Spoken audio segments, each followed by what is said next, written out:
ati mwiriwe mwake karibu kw'icano Dieudonné ND akazina manyitwa Nijimbere Dieudonné. Uri mushasha ntiwagire kugira like, subscribe, comment. Tari mushasha naho ntiwagire kugira partage. Ati rungikira mugenzi wawe kugira nawe nyashobora kumenya ukuri. Ati ukuri aho kuri kwa nta handi naha nyene. Ino munsi ngo ati tugiye kuyaga ukuri. Ego ngo ati ibinyoma vyinshi bica ku TV ngo atandukanye, ububeshi bwinshi buca mu TV ngo atandukanye. Sinzi kumaze kubona iyi video aho President Neva yahaye ikiganiro BBC Swahili ariko aravuga ku bintu bijanye n'ibi bintu biriko biraba mu aka karere ka Eastern African DRC maze n'u Rwanda na M23. Ego ngo tukuri ngo kuri hanze kandi ukuri kuzokwama kwaseruce ngo ibinyoma rimwe na rimwe ni kubera bifise umuvuduko wo gusamiriza mugani biza birafutika bukebuke. Ego ntatinze hinge tutangure ku video aho avuga ngo ati burya ingorane iri kurabera muri DRC n'u Rwanda ni kibazo gishobora gukemuka mu kanya gato mugane ni kubera imvo zitandukanye usanga u Rwanda ruko ruratwara kanya karekare kugira ibi bintu bifise umwanya muremure biriko biratwara. Ego ngo ati na kanya gato ngo kugira ibi bintu bishobore kuronka umuco bishobore kuja hamwe. Ego ngo ati ngorane ho ziri barahazi ngo cyane kubera iki ngo tutashobora kuvura iyo ngwara kandi ngo ati turabaganga aka aba president aka abashikiranganje aka abantu bafise ngo ati uburyo bashobora gukemura iki kibazo. Rero ntatinze ngo mwumvirize kano ka video. Tatizo kati ya Rwanda na DRC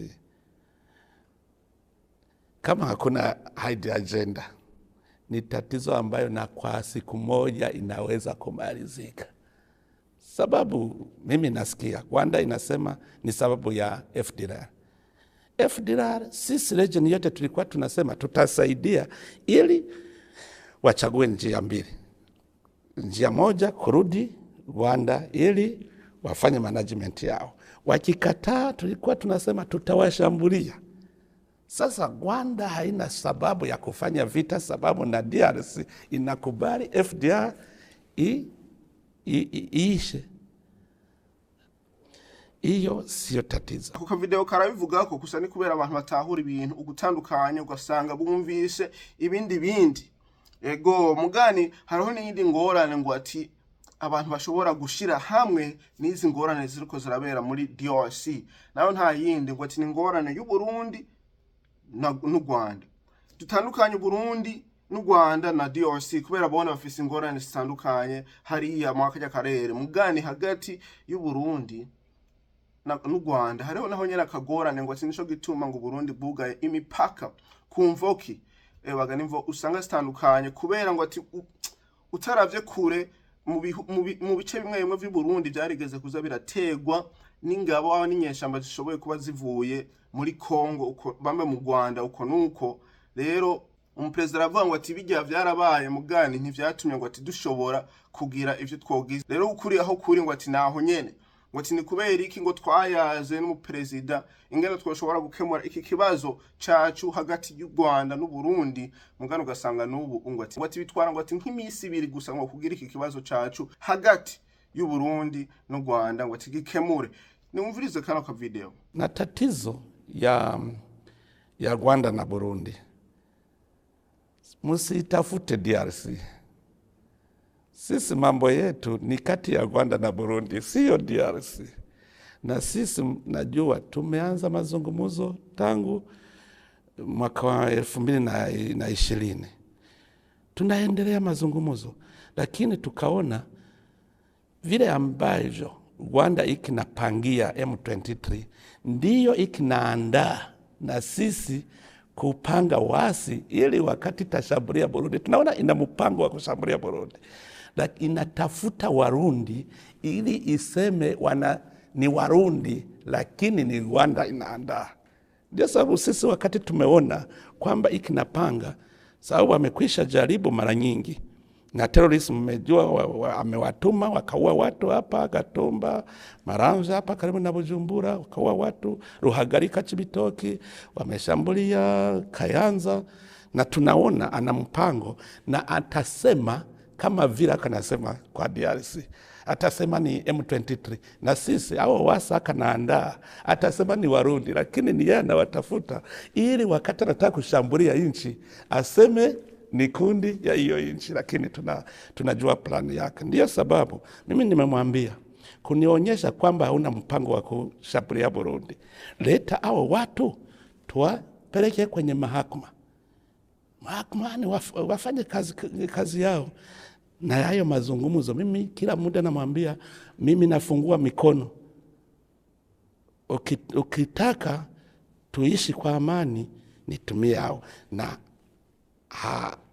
anakubali kwamba wako Rwanda, anajua muda kwa muda ananiambia ntawaleta, lakini sababu na mpango mubaya hawezi kuwaleta.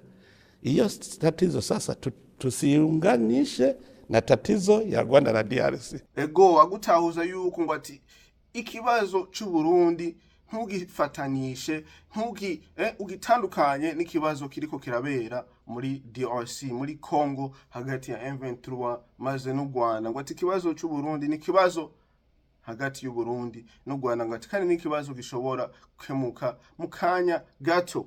Ego ngo ati twese twifuza amahoro, nta numwe atifuza amahoro. Ego hiyo ni kati yetu, ndio sababu hatuja fanya vita kati yetu. Burundi haijashambulia Rwanda.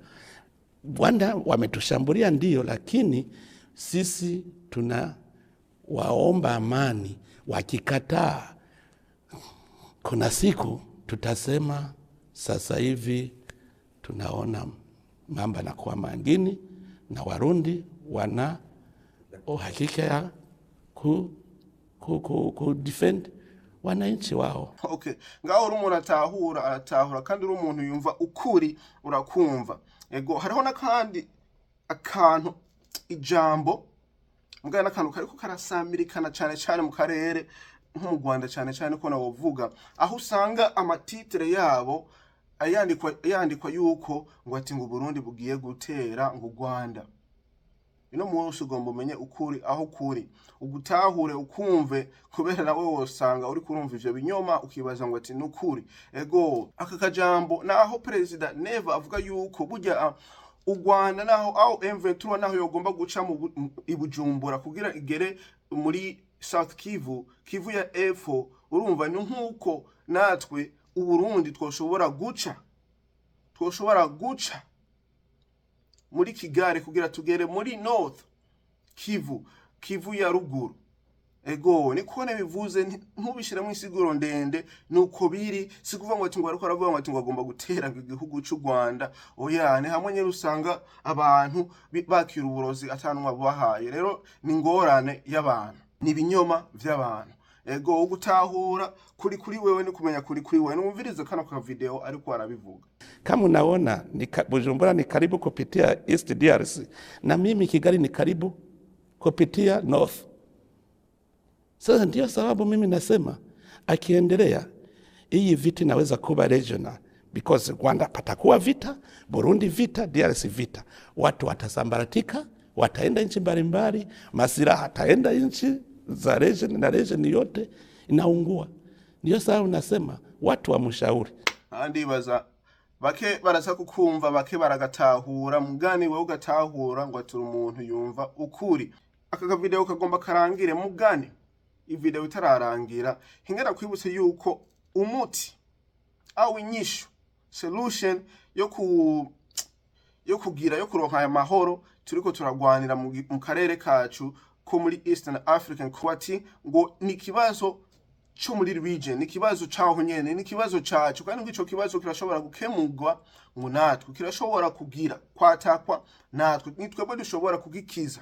Ego ngo ati burya ngo umuntu agwaye ngo karindira uti nzogende jo kubitaro agahera iminsi 2 nzogende, ingwara zirayiyongera atera gwara maze na hamwe kubitaro ugasanga biramugoye yuko agenda kubera ingwara yamusize hazi.